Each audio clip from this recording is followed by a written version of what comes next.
Assalamualaikum warahmatullahi wabarakatuh, sahabat kalian yang dirahmati Allah. Berita terbaru menyebutkan bahwa 5 tahun Anies tugas di Jakarta, ada nggak bukti kalau saya pakai politik identitas? Wah, ini menarik. Anies Baswedan memang sosok yang, kalau kata mereka yang tidak suka sih, sebagai orang yang ahli menata kata. Tapi tidak ada orang yang ahli menata kata kecuali dia mampu menata pikiran dan waktu mudanya yang menata waktu. Ya. Apa sih jeleknya orang yang mampu menata kata? Bukankah yang kita ingat dari tokoh-tokoh besar itu adalah perkataannya? Nah, hari ini Anies Baswedan kembali menunjukkan itu. Jadi soal politik identitas yang oleh Ketua Umum Partai Umat Ridho Rahmadi ya ditanyakan atau disebutkan di depan Anies ketika Rakernas pertama Partai Umat ya di Jakarta Timur 14 Februari 2023. Anies menjawab dengan sangat santai.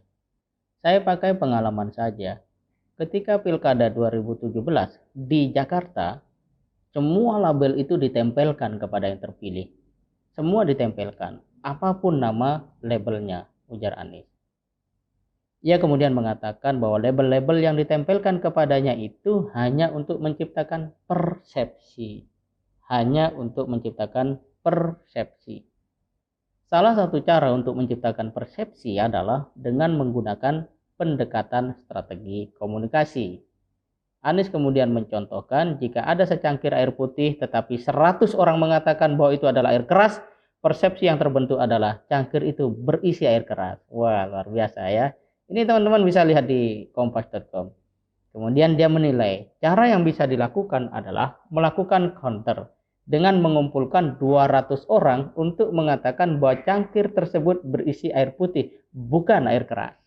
Namun kata Anies, jika menggunakan strategi seperti itu, yang terjadi hanyalah kompetisi komunikasi.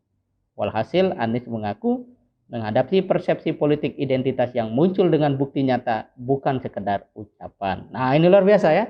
Ketika Anies disebut ahli kata-kata, ternyata dia mengajak orang yang tidak percaya kepadanya untuk melihat kenyataan. Ini ungkapan dia. Jadi, bagaimana persepsi itu terbentuk dengan kenyataan?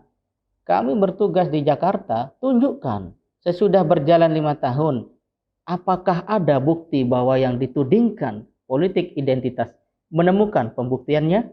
Kata dia.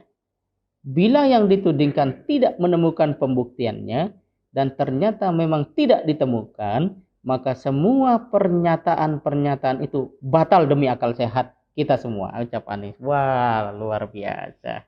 Nah, ini yang penting dan menarik ya, sebuah edukasi tentang bagaimana melihat berita, kemudian ya persepsi yang dibangun oleh pemberitaan dan seterusnya. Dan Anies berhasil kali ini membongkar apa itu persepsi. Jadi kalau banyak orang mengatakan persepsi, lebih baik lihat kenyataannya ya gitu ya.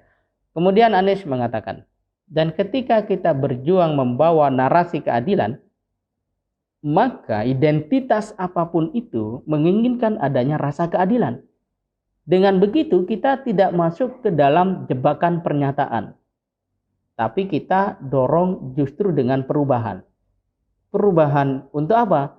Kebaikan. Kebaikan untuk apa? Rasa keadilan kita semua, kata dia. Wah, ini tentu saja sebuah narasi yang berbobot ya, berkelas, dan sangat jarang kita bisa menemukan kalimat-kalimat seperti ini dari umumnya politisi.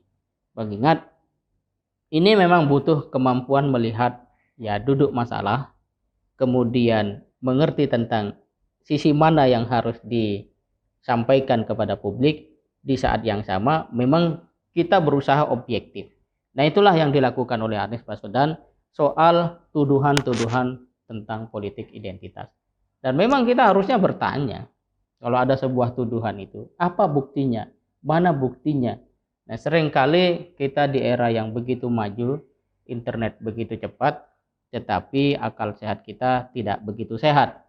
Karena tadi, kita lebih mudah untuk mencerna persepsi yang diberikan oleh orang lain tentang sesuatu yang kita sendiri tidak pernah tahu sebenarnya apa di situ.